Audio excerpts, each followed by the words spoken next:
Muy bien, damos en esta mañana gloria al que está sentado en el trono y al Cordero, su Hijo amado Jesucristo, por esta maravillosa oportunidad que nos da de reunirnos como grupo de estudio a encontrarnos una vez más con la palabra del Señor y a ser instruidos en ella.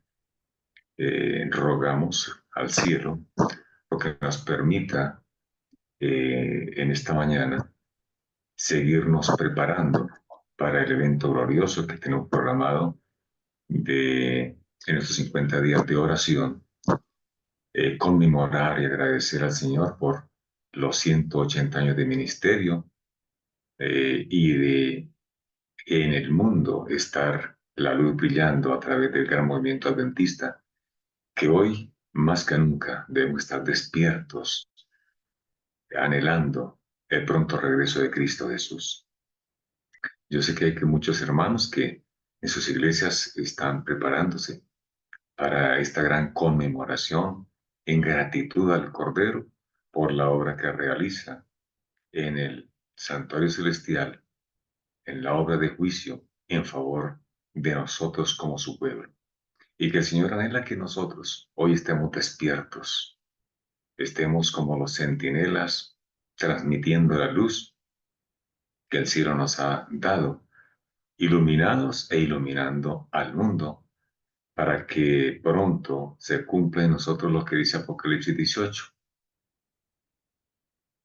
que la tierra sea iluminada con la gloria de Dios, porque su pueblo vive en armonía con los principios celestiales. Muy bien, vamos a hablar del capítulo 12 de nuestro libro de estudio, que es el Gran Movimiento Adventista. Los que ya lo tienen en físico, pues podemos irlo siguiendo, y los que lo tienen digital también pueden ir repasando. Vamos a estar desde la página 157 y vamos a ir hasta la 161. El libro, el capítulo se titula El chasco, el libro amargo. El chasco, el libro amargo. Eh, Comienza diciendo el pastor Logborough: entonces tomé el librito de la mano del ángel y lo comí. ¿A qué está haciendo referencia este texto? Bueno, estamos centrados en el capítulo 10 de Apocalipsis, que es nuestro texto guía. También vamos a estar repasando el capítulo 14, versículo 8, porque hace referencia al mensaje del segundo ángel. Y vamos a también estar centrados en el primeros escritos, capítulos, a ver, aquí estaban en la presentación, capítulos 55 al 57, y en el conflicto de los siglos, el capítulo 23, porque la palabra de Dios debe, como dice Daniel 7, correr de aquí para allá. Nosotros no podemos quedarnos solamente en una parte. Pensando en esto, yo un tiempo atrás, mm, tal vez como muchos que hoy día también piensan lo mismo, veía el espíritu de profecía como, como si fuera algo, no sé, que no estuviera en armonía total, o tal vez que fuera una parte de la Biblia. Pero cuando uno hace la conexión de la revelación del espíritu de profecía con los demás revelaciones sagradas, Antiguo y Nuevo Testamento, nos toca decir, como dijo Guillermo Miller, vemos una armonía perfecta entre la palabra de Dios, como un texto aclara y se une con otro, y uno da luz sobre el otro que no parecía tan claro. Y por eso nosotros debemos, en nuestro estudio, estar hilando las revelaciones que el Espíritu Santo ha dado para que la iglesia hoy esté iluminada.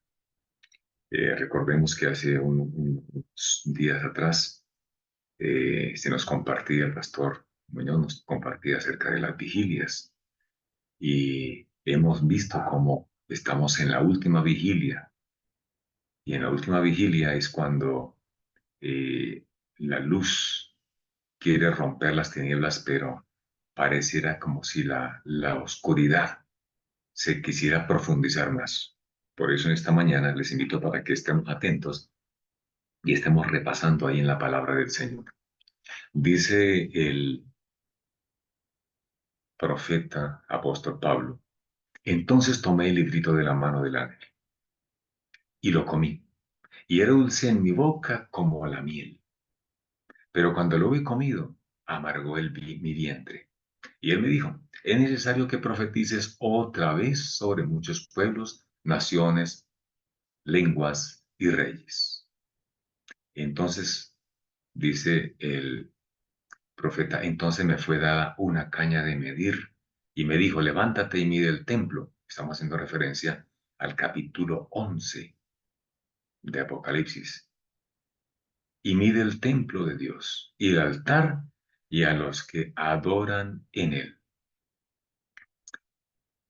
Aquí está haciendo el pastor López una conexión entre lo que sucedió con la iglesia de Filadelfia. Nos situamos en la iglesia sexta de Filadelfia. Juan está representando en este caso a la iglesia. ¿Por qué? Porque había un librito que estaba cerrado, que estaba sellado. No completamente el libro, pero sí una parte. Ya lo vimos en un estudio anterior. El libro de Daniel contenía algo específico que el ángel le dijo a Daniel, mira, no es para tu tiempo, es para el tiempo del fin. Cierra el libro, sella la visión y luego finaliza diciendo en el capítulo 12 de Daniel, tú irás con tus padres, vas a dormir y cuando al fin del tiempo se cumpla, entonces te levantarás para recibir la recompensa. Y esa parte del libro quedó sellada. ¿Cuál era la parte del libro? Bueno, lo que contenía las profecías concernientes al juicio. Capítulo 8, versículo 14 de Daniel. Esa parte y lo que tenía que entenderse respecto al juicio había quedado sellada. ¿Y por qué había quedado sellada? Bueno, es comprensible porque no se podía predicar este evento hasta que el tiempo se cumpliera. ¿Y cuándo se cumplió el tiempo? El ángel vestido de lino que es Cristo Jesús en el capítulo 12, al preguntarle el otro varón, hasta cuándo durará estas maravillas? ¿Cuándo serán cumplidas estas maravillas? Y entonces él le dice, bueno, hasta que pase un tiempo, 2 tiempos y medio tiempo, haciendo referencia obviamente al tiempo que se le dio al poder romano papal de hegemonía. Y entonces después de ese tiempo vendría entonces el tiempo del fin. Para ese tiempo era que estaba programado que se desatara, se desellara lo que había quedado sellado en el libro de Daniel. Y entonces aquí dice que ella, el ángel, que es Cristo Jesús, en el capítulo 10, levanta su mano, jura por el que vive por los siglos de los siglos, que el tiempo no será más, y entonces ahora le da a Daniel, perdón, a Juan, el libro. Y Juan, en este caso, proféticamente representa a la iglesia de Cristo del tiempo del fin. ¿Y cuánto fue el tiempo del fin? Bueno, empezó en 1798. Y no es casualidad que la iglesia de Filadelfia, la sexta de las iglesias, comienza su apertura en 1798 y cierra en 1844. O sea que aquí este comer el librito fue dado a la iglesia de Filadelfia para que introdujera un remanente que aperturaría la séptima iglesia, la iglesia de la Odisea. Entonces dice, tomé el libro de la mano del ángel y lo comí y era dulce en mi boca. como la miel, pero cuando lo he comido, amargó mi vientre. Esto hace referencia a una frustración, a un chasco. Y entonces termina diciendo que después de que amargó el vientre, después de que hubo ese chasco, da una orden. Es necesario que profetices otra vez sobre muchos pueblos, naciones, lenguas y reyes. Y esta es la parte que nos toca a nosotros, la séptima iglesia, hablar de las profecías. Dios levantó a este pueblo profético con un solo propósito, una sola orden, y es que elevemos nuestra voz en un sonidoso de trompeta certero y advirtamos al mundo el desarrollo de los últimos eventos proféticos que cerrarán con la poderosa y extraordinaria venida de nuestro Salvador para dar inicio a la eternidad. Así de que tenemos una gran responsabilidad, amados hermanos, y es la de profetizar. Nosotros no fuimos levantados más que con este propósito. Dios no tiene a otro pueblo en el mundo que hable de las profecías bíblicas y los eventos proféticos en torno a el evento que está sucediendo en el cielo. Que Cristo entró al santuario celestial, al lugar santísimo, apertura el 22 de octubre de 1844, el juicio, después de que el Padre ya había entrado el 23 de septiembre, como lo hemos hablado, y entonces pronto está por cerrarse el tiempo de gracia. Y eso lo vemos en la parte del capítulo 11 de Apocalipsis que hemos leído, donde dice que me fue dada una caña de medir, una caña de medir. Esa caña de medir hace referencia a la profecía de el profeta, donde dice que se le dio una caña de medir. También, permítanme un segundito, está en el libro de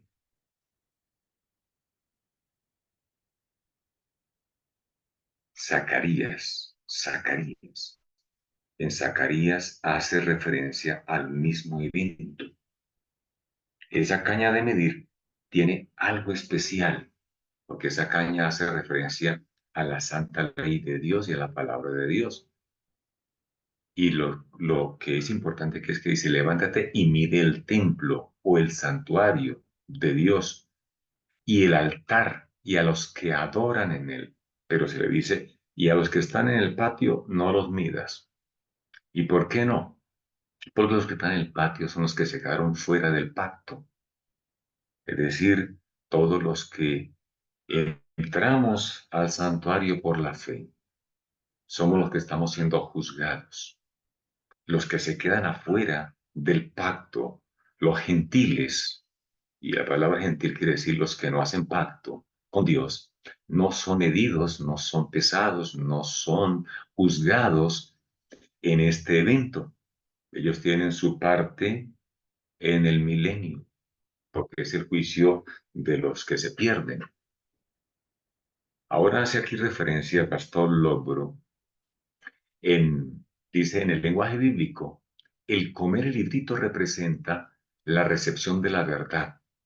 O sea, el comer el libro es que nosotros, al igual que Juan, recibamos la verdad con el fin de comunicarla a otros. Eso fue lo que sucedió con la iglesia de Filadelfia.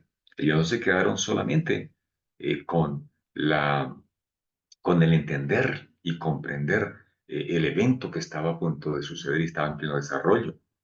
Ahora, tengo que hacer referencia a que la iglesia de Filadelfia representa a todas las iglesias protestantes o reformadas que estaban en pleno desarrollo en ese momento, ¿cierto?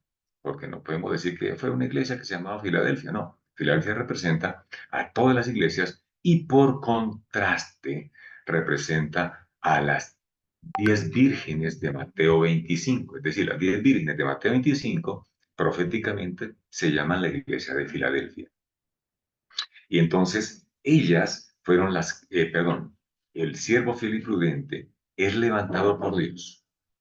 Y este siervo fiel y prudente, representado en Guillermo Miller y José Wolf, son los que despiertan a las vírgenes, que a su vez representan a la iglesia de Filadelfia. Ahora dice, como se ve en Ezequiel, donde se le muestra al profeta un rollo y se le dice, come este rollo y ve y habla a la casa de Israel.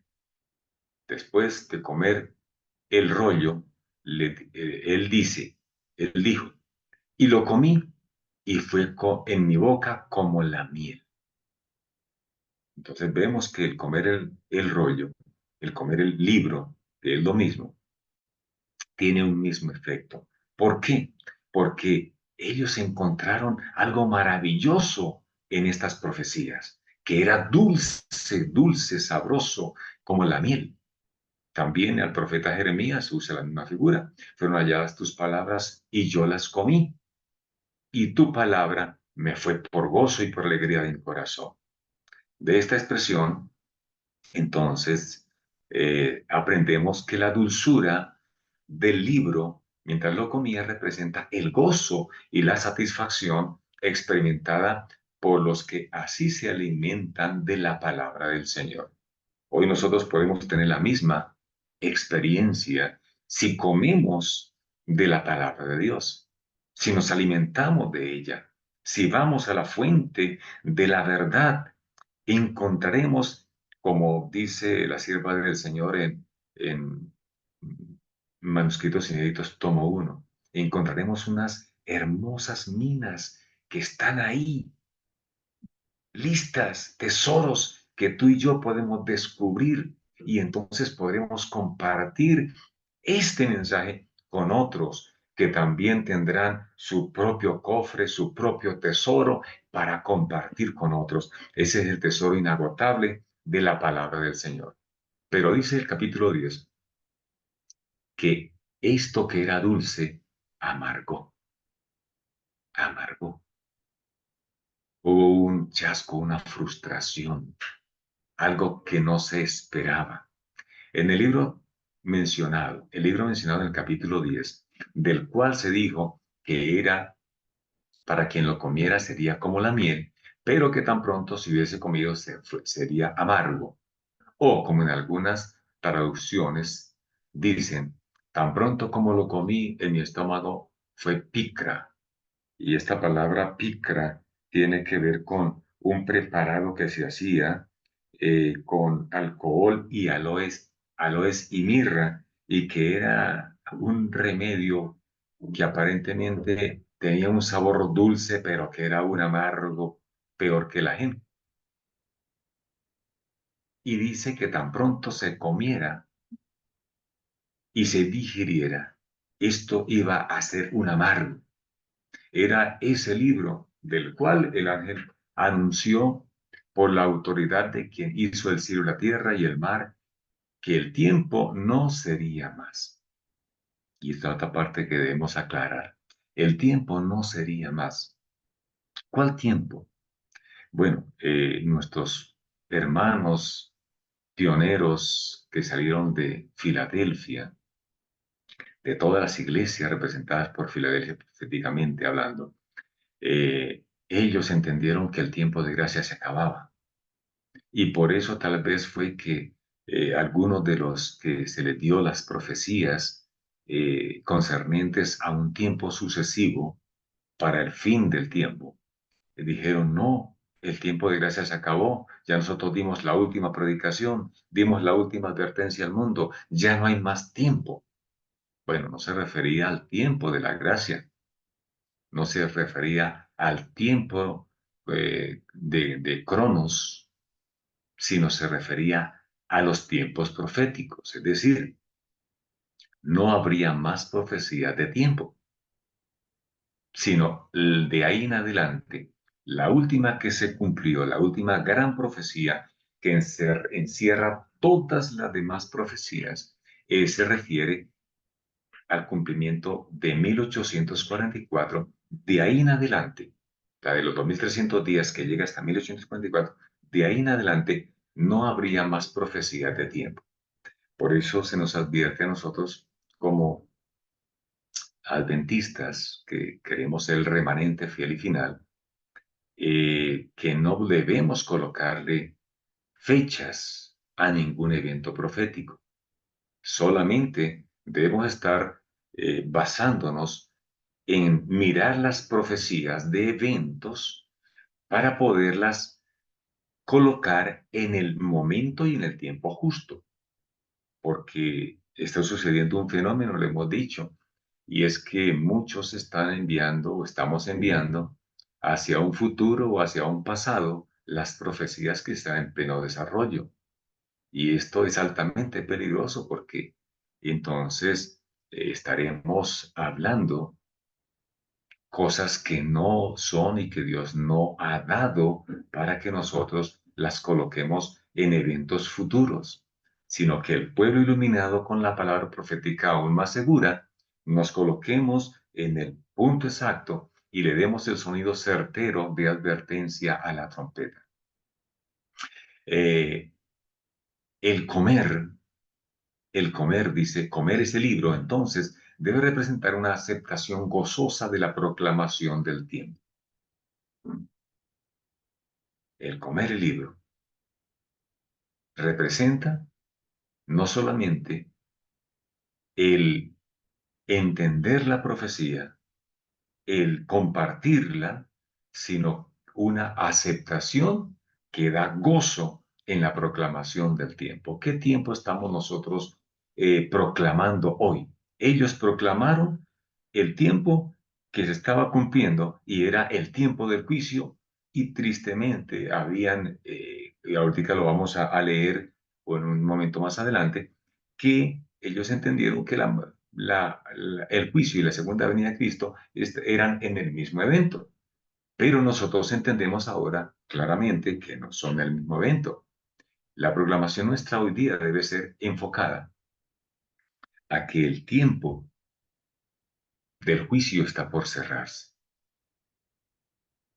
Y al igual que ellos, de pronto vamos a experimentar lo más posible es un amargo chasco también en alguna de las cosas que esperemos y que sea nuestra expectativa, porque el Señor va a hacer lo mismo. De hecho, ya nosotros hemos visto cómo la iglesia del Señor, la iglesia adventista, después de el año 2020, después de la pandemia, eh, no volvió a ser lo mismo.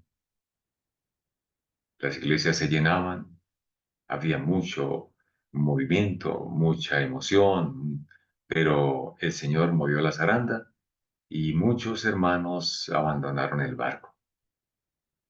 Muchos que estaban preparándose y preparados para tener un contacto social en la iglesia, ya no están con nosotros.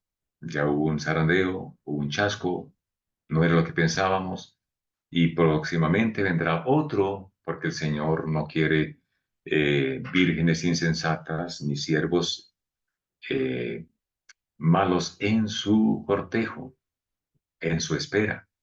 La repentina amargura de la boca, perdón, del bocado, para aquellos que lo comieron, debe representar el triste contraste en su experiencia después que pasó el tiempo del libro y se encontraron dolorosamente chasqueados en sus expectativas. Eso fue lo que pasó allá en 1844. Guillermo Miller propuso un tiempo. Cuando llegó el tiempo, no se vio ninguna señal. Luego entonces posterga el tiempo al 21 de octubre, perdón, sí, de marzo de 1844, cuando termina el mensaje del primer ángel, pero no acontece nada. Y luego entonces, en esa frustración, muchos de los que habían salido de las iglesias regresan a sus iglesias, pero tienen en su corazón el anhelo de ver a Jesús no pueden callar, comienzan a compartir que Jesús está pronto porque el juicio va a empezar, está ya empezando. Son expulsados de sus iglesias y entonces tiene cumplimiento el segundo mensaje angélico, salen de Babilonia, son expulsados y ahora entonces se proclama que ahora sí viene el novio, que salgan a recibirlo, porque el evento tiene lugar el 22 de octubre de 1844 y es ahí donde ocurre el segundo chasco, la segunda frustración. Pero para aquellos que seguían estudiando la palabra de Dios, amados, no fue un chasco. Y ahorita vamos a leer algo especial, porque tiene que ver con lo que a nosotros nos debe motivar, porque podemos estar en algunos momentos recibiendo reveses de la vida, pero esto no nos debe a nosotros frustrar, ni nos debe hacer abandonar la fe, y mucho menos abandonar al pueblo de Dios. La proclamación del tiempo, un bocado dulce. La proclamación de del tiempo de 1844 fue una realidad, una noticia gozosa para aquellos que creían y quienes sin duda esperaban tan pronto la liberación eterna de todos los males, tristezas y dolores de este mundo pecaminoso. El pensamiento de que en unas pocas semanas serían glorificados, inmortalizados y estarían en la áurea ciudad de Dios con su rey, ciertamente inspiraba, como lo expresó uno de los que tuvo la experiencia, dice él. Los que sinceramente amaban a Jesús pueden apreciar lo que sentimos de aquellos, perdón, los sentimientos de aquellos que esperaban con el interés más intenso la venida de su Salvador. Nos acercamos y nos acercamos a esta hora con una serena solemnidad. Eso es bien importante. No había emociones, no había falsas expectativas. Dice que se acercaron a esa hora con una serena solemnidad. Los verdaderos creyentes descansaron en una dulce comunión con Dios. Ese sentimiento no era una emoción, era una fe sincera en una comunión estrecha con el Señor, un fervor por la paz que sería suya en el brillante porvenir. Aquellos que experimentaron esta esperanza y confianza nunca olvidarán aquella preciosa hora de espera. Oh, qué maravillosas palabras. Dice, aquellos que pasaron por esta escena angustiosa dijeron de ella lo siguiente. Estábamos perplejos y no obstante, no renunciamos a nuestra fe. Mis amados hermanos, esto sí es bien importante para nosotros, porque cuando en la iglesia o en la vida personal hay algunos momentos duros que tenemos que pasar, muchos somos tentados a abandonar nuestra fe. Pero esta fe es una fe que debe ser colocada a prueba de todo. Nuestros hermanos pioneros así lo sintieron y así lo vivieron. Y nosotros debemos estar, así como empezó este movimiento de la segunda venida de Cristo, así debe terminar, con una fe inquebrantable, una fe, como dice el testigo fiel y verdadero a la iglesia de la Odisea, una fe más preciosa que el oro, una fe que sea puesta en el horno de fuego y pase la prueba. Dicen ellos, los pioneros decían, sentimos que habíamos cumplido nuestro deber. Ahora pienso yo y digo, ¿será que estamos sintiendo nosotros lo mismo? Nos damos por satisfechos de haber cumplido fielmente en nuestro deber para nuestro tiempo. Y sigue diciendo, habíamos vivido a la altura de nuestra preciosa fe. Y esto sí es hermoso. Poderlo decir así nosotros de esta manera también debe ser una experiencia muy maravillosa. Habíamos vivido a la altura de nuestra fe. Estábamos chasqueados, pero no desanimados. Necesitamos una paciencia sin límites, porque los burladores eran muchos. Con frecuencia nos saludaban con alusiones burlonas a nuestro chasco anterior. Nuestros, nuestros conocidos mundanos y hasta algunos cristianos profesos que aceptaban la Biblia, pero que no habían aprendido sus verdades grandes e importantes, se desahogaban con expresiones tales como: ustedes todavía no han subido, ¿cuándo esperan subir? Y otras similares. La inmortalidad todavía se aferraba a nosotros. Los efectos de la maldición estaban a nuestro alrededor. Era difícil afrontar de nuevo la carga molesta de la vida que habíamos creído dejar atrás para siempre. Ellos se habían preparado para estar con el Señor. Habían dejado todo, se habían mentalizado en la eternidad. Y por eso dice el relato del pastor Lodburo, que era muy difícil ahora recomenzar esa carga diaria que ellos habían sentido que se había dejado para siempre. Esta frustración que ellos manifestaron o sintieron y vivieron se compara también aquí con lo que pasó con los discípulos. Los discípulos habían esperado que Cristo colocara su reino eterno, que instaurara el reino en Jerusalén. Y cuando Cristo muere, entonces fue un chasco para ellos. Habían esperado la salvación de Israel, como dijeran los dos apóstoles, los dos discípulos que iban camino a Emaús, pero ahora esto era amargo para ellos. Y se compara con lo que sucedió con María y las mujeres que estaban ese primer día de la semana en el sepulcro y no encontraron al maestro y entonces vieron que su fe había sido chasqueada, había sido frustrado todos sus anhelos y entonces cuando el ángel le dice: ¿por qué lloras, mujer?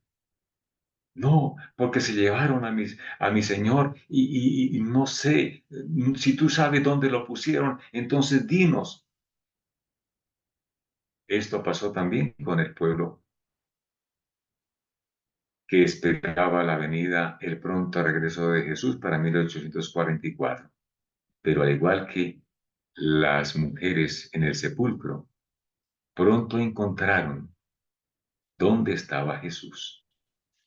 Y se dieron cuenta que Jesús no había venido a la tierra, sino había venido ante el anciano de días. Y había empezado el juicio no en la tierra como ellos esperaban, sino en el verdadero santuario, templo del cielo, del cual también hablaba Hebreos y hablaba el apóstol profeta Juan en Apocalipsis, al ver la puerta abierta en el capítulo 11 de Apocalipsis, versículo 18 en adelante. Ellos se dieron cuenta que Cristo había entrado no al templo santuario de la tierra, sino al del cielo, al verdadero, para empezar el juicio desde allá. El pastor Jaime White habla sobre el chasco también y dice las siguientes palabras. Unas breves citas de algo de estas personas desilusionadas, pero esperanzadas. Es una cosa ambivalente, ¿no? Lo que dice dulce y amargo. Estaban chasqueadas, sí, estaban desilusionadas porque no se había cumplido lo que ellos esperaban, sí, pero no habían perdido su más sublime y más elevada esperanza. Nos dará una buena idea de la situación, dice. La primera, el pastor Jaime White, quien trabajó con mucho éxito en 1843 y 1844. Y él dice, el chasco por el que pasó el tiempo, el chasco por el paso del tiempo fue amargo. Los verdaderos creyentes habían abandonado todo por Cristo, y habían compartido su presencia como nunca antes, compartidos con su presencia como nunca antes. Es decir, lo que ocasionó el mensaje del primer ángel, el mensaje del primer ángel, fue un despertar, un reavivamiento y una reforma como nunca jamás se había experimentado. Esto que pasó allá, mis amados, es lo que el cielo también espera que esté pasando aquí en este momento, previo a la aparición de Cristo. Por eso dice que ellos lo habían abandonado todo. Nosotros debemos también estar en la misma secuencia de idea. Y habían compartido su presencia, la presencia de Dios como nunca antes. Y es lo que el cielo espera que estemos experimentando. Ellos suponían que habían dado la última advertencia al mundo. Ellos creían que el tiempo de gracia se había acabado. Era la última advertencia. Y se habían separado más o menos de la multitud incrédula y burlona. Y con la bendición divina sobre ellos, se sentían mejor asociados con su maestro, que esperaban que viniese pronto, y sus santos ángeles con ellos, de los que se habían separado. O sea, ellos se sentían más felices de no formar parte de los que se burlaban y de los que estaban incrédulos. El amor de Jesús llenaba el alma y brillaba en cada rostro, y con deseo inexpresables oraban: ven, Señor Jesús, ven pronto. Ah, pero Él no vino. Ahora nosotros tenemos que estar también en la misma dinámica, porque ahora sí nosotros esperamos el pronto regreso de Jesús. Ellos creían que el juicio era la venida de Jesús. Ahora nosotros que entendemos que no era así, que no es así, debemos entonces estar en la misma dinámica que ellos, pero ahora sí con la seguridad de que sí, nuestro amado Salvador viene muy pronto. Pero Dios no abandonó a su pueblo. Y con fuerza y consuelo especial vino a la mente y al corazón de los que habían esperado y ahora eran probados. Pasajes tales como los siguientes. En Hebreos ellos leían y se alentaban con estas palabras: no perdáis pues vuestra confianza, pues tiene grande galardón. Por eso ellos no desmayaban, aunque estaban frustrados, aunque no sabían qué había pasado, aunque estaban con una amargura en su corazón, se alentaban con estas palabras: no perdáis vuestra confianza, porque tiene grande galardón, porque os es necesario la paciencia. Y ellos decían: sí, Señor, queremos tener más paciencia, aunque se demora, espéralo, decía la profecía. Y ellos decían: sí, Señor, te esperamos, para que, habiendo hecho la voluntad de Dios, obtengáis la promesa. Pero aunque un poquito, porque aún un poquito, y el que ha de venir vendrá y no tardará. Y esto llenaba el corazón de ellos. Y leían: mas el justo vivirá por la fe. Y si retrocediere, no agradará mi alma. Y ellos decían: sí, Señor, no queremos retroceder y no vamos a retroceder. Y seguían adelante, y seguían estudiando, y seguían confiando, y seguían esperando. Pero nosotros no somos de los que retroceden para perdición, sino de los que tienen fe para preservación del alma. Los puntos de interés en estas porciones de la Escritura son los siguientes. Primero, se dirige a los que están en peligro de perder su confianza en lo que hicieron bien. Ellos sabían que los tiempos proféticos eran correctos. Sabían que lo que habían dicho y habían contabilizado era perfecto, era correcto. Decía el pastor Lodburo en unos temas atrás, que los que habían sido enemigos de la verdad no se atrevían a desmentir el tiempo profético. Y ellos, los pioneros, los fieles remanentes que aún estaban en la expectativa de la venida del Señor. Sabían que habían hecho la tarea bien, que habían contabilizado los tiempos proféticos, que habían hablado lo correcto, y por esto ellos mantenían su confianza en que el Señor les aclararía por qué no había venido. Segundo, habían hecho la voluntad de Dios. No había sido una mera emoción, sino que habían cumplido con la voluntad de Dios y fueron puestos en un estado de prueba donde la paciencia era necesaria. Ellos decían, necesitamos paciencia. Pues bien, vamos a tener paciencia. No entendemos qué ha pasado, pero vamos a seguir confiando. Tercer punto de analizar. El justo en ese momento había de vivir por fe. Mis amados, la fe no es algo que nosotros podamos comprender fácilmente, pero debemos experimentarla. La fe trasciende más allá de lo que podemos ver. Ellos decían, no sabemos qué está pasando, no sabemos por qué no vino Cristo, pero vamos a mantener nuestra fe, porque la fe no es una emoción. La fe es algo que no puede perderse a causa de las circunstancias. El justo en ese momento debe vivir por fe, no dudando si habían hecho la voluntad de Dios, sino con fe en que habían hecho la voluntad de Dios. O sea, otro punto importante es que nuestra fe también debe ser probada para este tramo del cierre del el fuerte pregón del mensaje del tercer ángel. Aquellos que no soportaban la fe.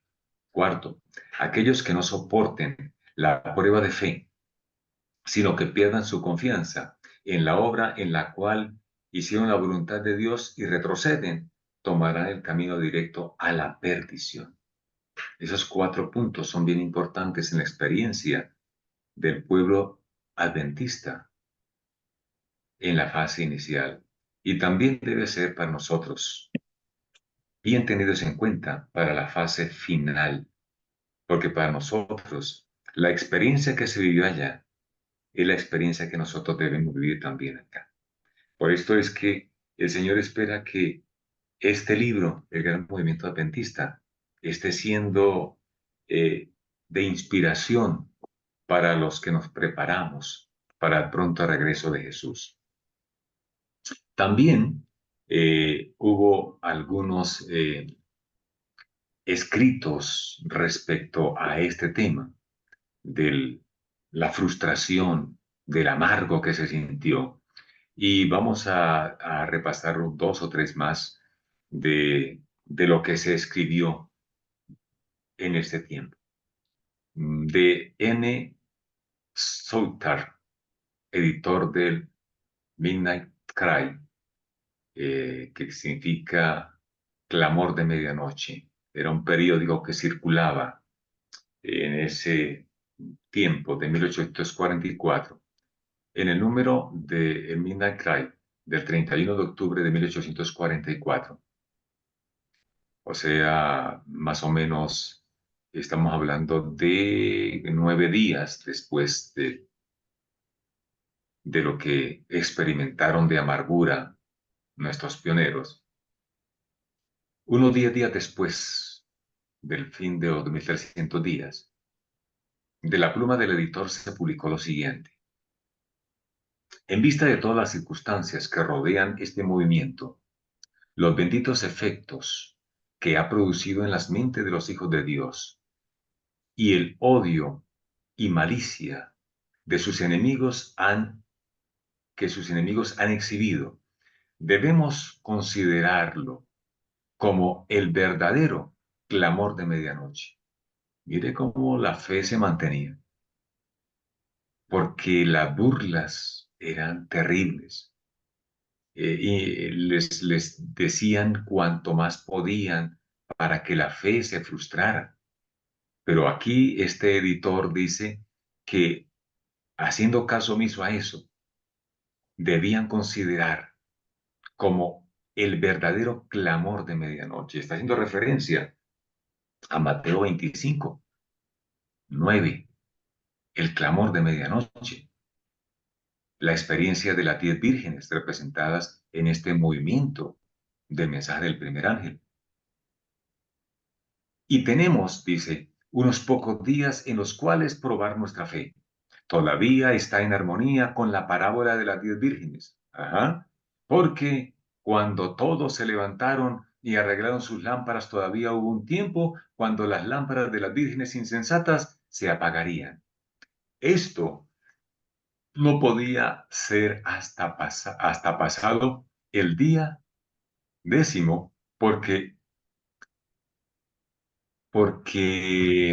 a ver, esto no podía ser hasta pasado el día 10, porque perdón, porque hasta ese tiempo sus lámparas arderían. O sea, ellos entendían que había un tiempo todavía posterior a esa fecha, porque todavía las lámparas no se apagaban de las vírgenes insensatas.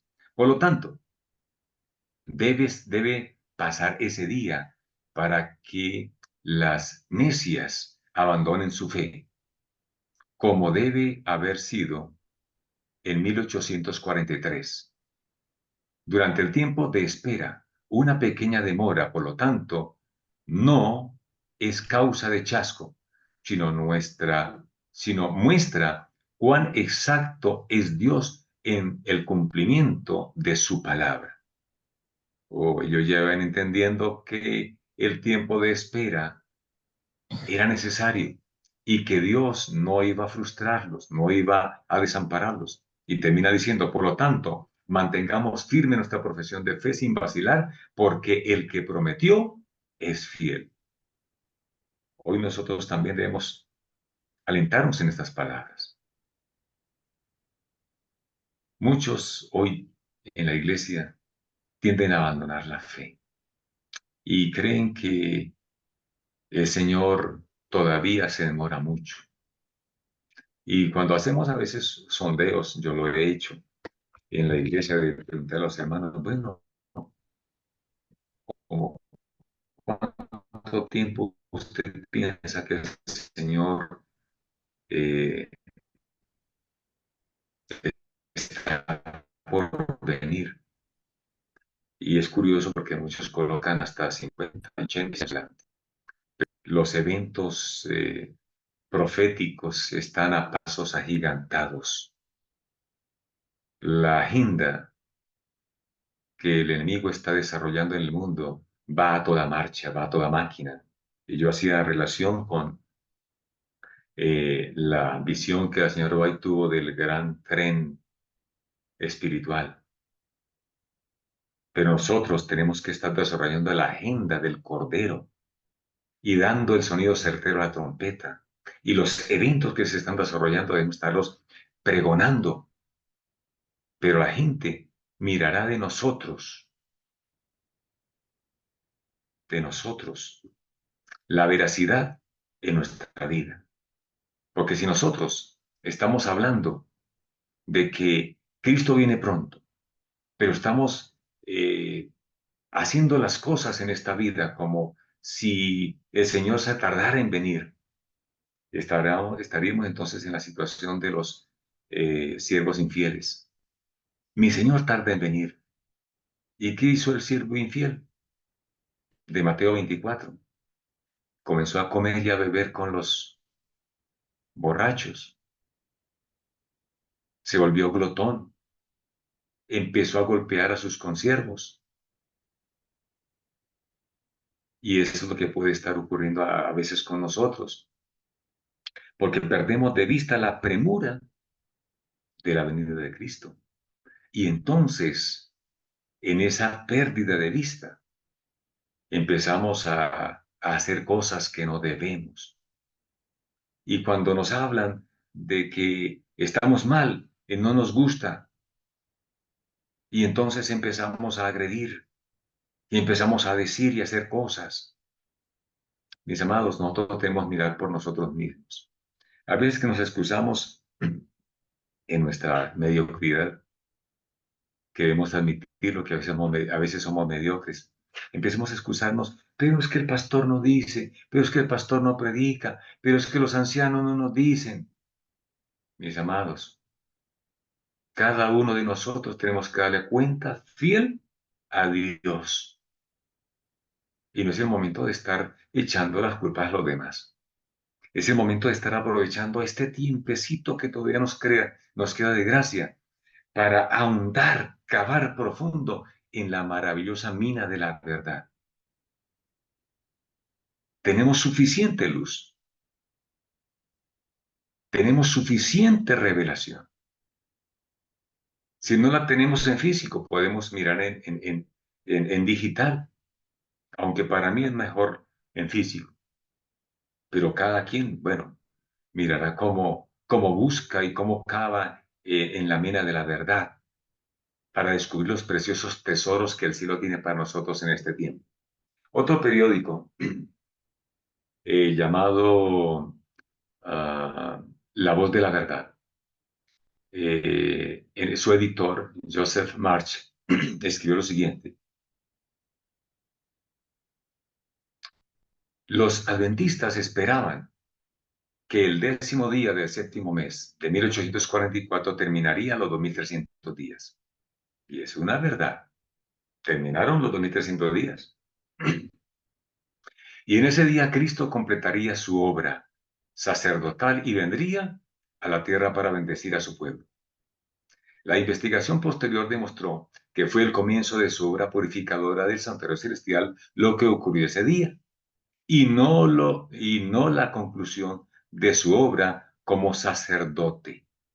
Y eso fue una gran verdad. Ellos esperaban la venida del Señor porque se imaginaban que Cristo eh, terminaría su obra en el cielo, pero realmente lo que había era una transición en la última fase de la obra de redención. Y este editor lo dijo tal como era. Dice, en lugar de considerar su obra de purificación del santuario como una parte de la obra de Cristo como sacerdote, se afirmaba que la purificación del santuario había de ser la purificación de la tierra por fuego en la venida de Cristo. Esa fue lo que ellos entendieron. Ah, Cristo no venía a purificar la tierra, Cristo venía a purificar a su pueblo en el santuario del cielo. Lo entendieron por fin. Hoy nosotros decimos, pero si es tan fácil. Claro, es fácil porque ellos lo entendieron y nos dejaron acá escrito. Y nos lo dejaron, el Señor nos lo dejó en el espíritu de profecía. Y por eso ahora lo entendemos fácil. Pero para ellos no fue fácil. Hoy día nosotros tenemos que basar nuestra fe en lo que ellos entendieron y vivieron, en la experiencia de aquellos que vivieron el mensaje del primer ángel, en lo que vivieron el mensaje del segundo ángel y los que vivieron el mensaje inicial del mensaje del tercer ángel. Hoy nosotros tenemos que tener una fe que trasciende en el tiempo a través de las experiencias vividas. ¿Y cómo participamos? Ah, bueno, pues estudiando, leyendo y creyendo en que el Señor ha guiado a su pueblo desde el inicio, desde que se formó el mensaje o empezó el mensaje del primer ángel en 1833 hasta el día de hoy. Y termina diciendo el editor, bueno, vamos a leer nuevamente el pedacito y concluimos este pedazo. Dice, en lugar de considerar la obra de la purificación del santuario como una parte de la obra de Cristo como sumo sacerdote, afirmaban que la purificación del santuario había de ser la purificación de la tierra por fuego en la venida de Cristo, sino sino toda la tierra, por lo menos la tierra de Canaán sería purificada en esa ocasión. Ellos decían, bueno, la tierra tiene que ser purificada. Bueno, entonces toda la tierra va a ser quemada con fuego. Bueno, si no va a ser purificada toda la tierra, al menos una parte de ella, porque ellos imaginaban que lo que decía Habacuc 2:20 era para ellos. Calle delante de él toda la tierra, porque Jehová está en su santo templo. Ellos decían, bueno, entonces el templo es la tierra. Bueno, si no es toda la tierra, al menos una parte. Pero luego el Señor comenzó a dar la luz a través de su sierva y entonces se comprendió más ampliamente lo que estaba sucediendo. Se creía que la tierra era el santuario y esa fue la parte que a ellos los frustró más, pero que luego, al entenderlo, entonces revivió las más solemnes expectativas y esperanzas. Ellos creían que alguna parte de la tierra era el santuario, pero luego al comprenderlo, entonces volvieron sus ojos a donde estaba Cristo ministrando. Quiero leer una parte del capítulo 23 del conflicto de los siglos, que para nosotros tiene gran relevancia e importancia. Dice, cuando hubo pasado el tiempo en que al principio se había esperado la venida del Señor, y aclara, la primavera de 1844, los que así habían esperado con fe su advenimiento, se vieron envueltos durante algún tiempo en la duda y la incertidumbre, mientras que el mundo los consideraba completamente derrotados y como si hubiesen probado que habían estado acariciando un engaño, la fuente de su consuelo seguía siendo la palabra de Dios. Y esto es bien importante para nosotros, ¿por qué? Porque tenemos que pasar momentos muy difíciles, en los cuales nuestra única salvaguarda será la palabra de Dios. Por eso, amados, no nos conformemos con lo que escuchamos, no nos conformemos con lo que nos dicen, hagamos de la palabra de Dios nuestro santo y seña. Eso fue lo que hicieron los pioneros. Por eso la fe de ellos, aunque fue puesta a prueba tan terrible, ellos se mantuvieron firmes, porque ellos sabían en quién y en qué habían creído. Ahora dice, muchos continuaron escudriñando las Santas Escrituras, examinando de nuevo la prueba de su fe y estudiando detenidamente las profecías para obtener más luz. ¿Qué es lo que nosotros necesitamos? Recibir más luz. Ya la tenemos, está revelada. ¿Qué necesitamos hacer? Dice aquí que muchos continúan escudriñando. Nosotros debemos estar para este tiempo entre esos muchos escudriñando las escrituras para obtener más luz. Recordemos que el clamor de medianoche, en la medianoche había más oscuridad, más tinieblas, y ellos necesitaban para vencer las tinieblas más luz. Esa frustración que tuvieron ellos por una mala comprensión, porque se tomó de lo que los demás creían, que la tierra era el santuario, era el templo de Dios, y que iba a ser purificada de esta manera. Porque como Daniel 8:14 decía, hasta 2300 tardes y mañanas, y entonces el santuario será purificado. Es lo terrible de uno basar su fe en lo que los demás creen. Por eso nosotros hoy día tenemos que estar cada uno viendo por sí mismo. Muchos continúan escudriñando las Santas Escrituras, examinando de nuevo las pruebas de su fe. ¿Estamos nosotros examinando las pruebas de nuestra fe? Bueno, una pregunta bien interesante, ¿cierto? Y estudiando detenidamente las profecías para obtener más luz. El testimonio de la Biblia en apoyo de su actitud parecía claro y concluyente. Ellos escribieron esto porque no existía el espíritu de profecía. Apenas estaba siendo revelado. Y ellos tenían que entender todo a través de la Biblia. Y nosotros hoy tenemos que entender a través de las revelaciones de la palabra de Dios, las tres revelaciones. Había señales que no podían ser malinterpretadas y quedaban como cercana a la venida de Cristo. ¿Cuáles eran las señales? Ellos habían visto y habían escuchado en 1755, el gran terremoto de Lisboa. Había sido recortado el tiempo de angustia, la gran crisis que había pasado el pueblo a través de la Edad Media. Y entonces, en 1773, habían quitado la Inquisición y entonces se había cortado ese tiempo de angustia. Habían visto esa señal y dijeron, sí, la venida de Cristo está cercana. 1780, el sol se oscureció a las 9 de la mañana. Durante el día no hubo luz y cuando la noche llegó, el tiempo de la noche, entonces la luna apareció roja y no dio su lumbre. Dijeron, sí, este es el cumplimiento de lo que dice Mateo 24 y de lo que dice Apocalipsis capítulo 6. Y luego en 1833, la gran caída de las estrellas. Dijeron, no, no es posible. Dudar. El tiempo está cumplido. Los eventos se han dado. La venida de Cristo está cerca. El juicio va a empezar. Por eso dice acá que las señales no pueden ser malinterpretadas.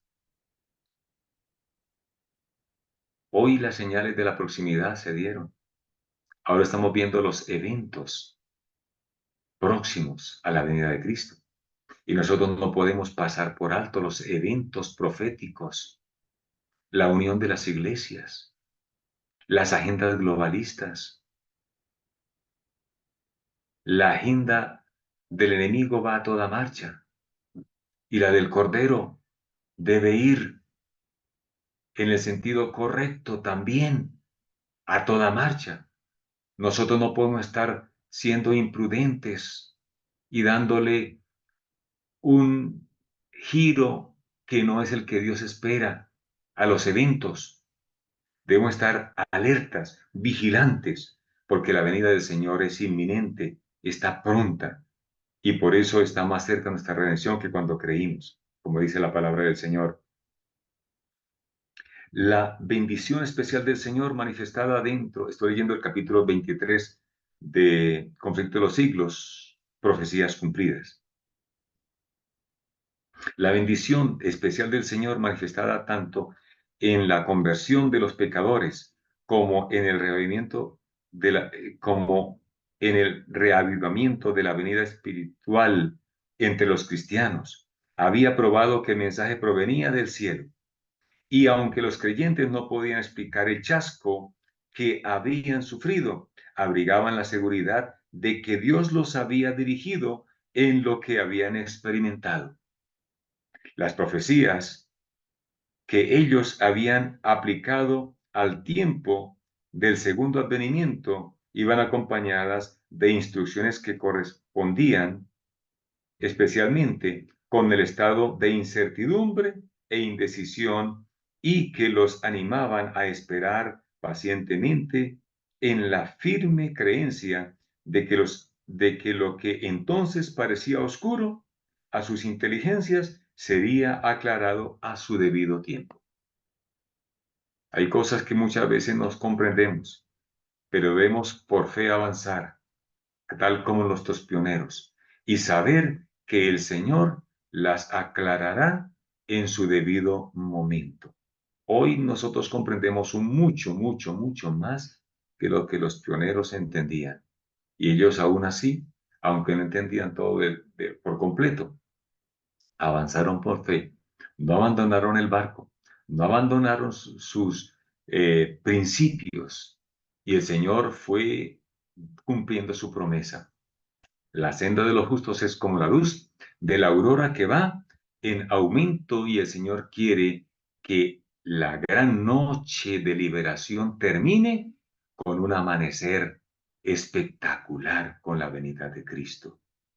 En la página 444 de mi libro dice, la parábola de las 10 vírgenes de Mateo 25 ilustra también lo que experimentaron los adventistas. Ellos entendieron que esa parábola era una profecía que se cumplió en ellos.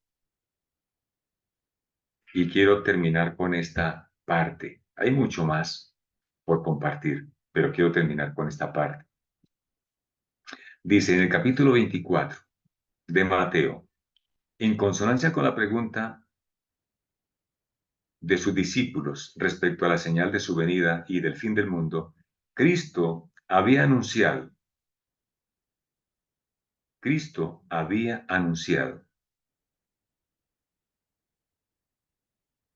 algunos de los acontecimientos más importantes de